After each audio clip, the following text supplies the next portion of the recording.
Alright guys, welcome back to another video. So right here I have a 2014 Chevy Traverse. So I just want to show you the easiest way to get to your strut.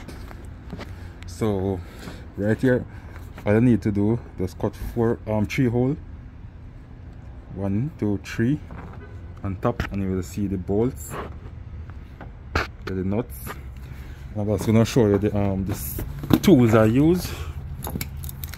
So I use this ratchet handle with the 15 socket. There's a 15 socket right there,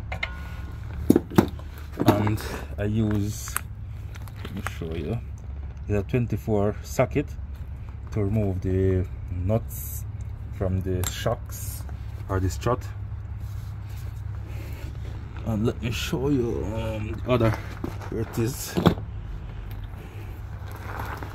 And I use this 18, hold on, I use this 18 millimeter, no, or I should just the 18 socket to remove the bolt, the nut from this link. So I call it sway bar link. And for the wheel lugs, I use this 22 socket to remove the wheel lugs.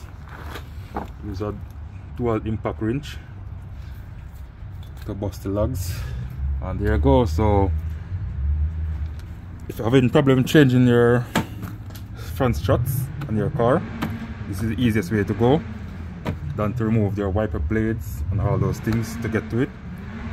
Cut 3 hole. You can always use some duct tape and tape back these holes, and you will all set.